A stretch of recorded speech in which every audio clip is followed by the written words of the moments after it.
She was only 7 when the world around her turned into an inferno. Imagine a quiet night suddenly shattered by screams, gunfire, and the glow of flames rising into the sky. Imagine being a child, clutching your mother's hand, watching everything you've ever known burn to ashes. This is not a story from a movie. This was the life of Viola Ford Fletcher.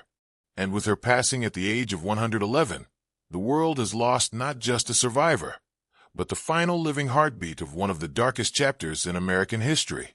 Viola Fletcher, the oldest known survivor of the Tulsa Race Massacre, died on November 24, 2025. Her death closes a chapter, but her story continues to echo. A story she fought tirelessly to keep alive, so the world would never forget what happened in Greenwood, the thriving black community once called Black Wall Street. On May 31, 1921, when Viola was only 7, a white mob descended on Greenwood with rage, weapons, and fire. The attack erupted after sensationalized newspaper reports sparked panic and hatred, and within hours, an entire community was under siege.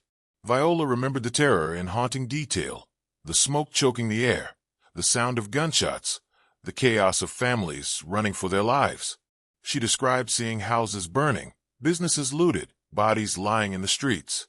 Her home, her neighborhood, her childhood, all vanished overnight. She and her family fled in a horse-drawn buggy, wearing only the clothes on their backs, leaving behind a life that would never return. For decades, Viola lived with those memories in silence.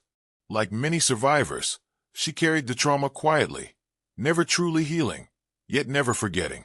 She left school after the 4th grade, worked hard jobs from a young age, and built a life despite the unimaginable loss she had endured. She worked in California during World War II as a welder, uncommon for a black woman at the time, and later returned to Tulsa, raising her children and working as a housekeeper well into her 80s. But Viola's silence eventually transformed into strength. In her later years, she emerged as a powerful voice, demanding that the truth of the massacre be acknowledged. In 2021, at 107 years old, she stood before Congress and delivered testimony that left the nation stunned. Her voice was steady but heavy with memory as she described the night her world was destroyed. She became a symbol of resilience and justice, pushing for reparations for survivors and descendants. A fight she continued even after the Oklahoma Supreme Court dismissed the lawsuit in 2024. In 2023, she co-wrote her memoir, Don't Let Them Bury My Story, a title that became her life's mission. Even in her final years, she traveled, spoke publicly, and reminded the world that history is not just written. It is lived, witnessed, and carried in the hearts of those who survived it.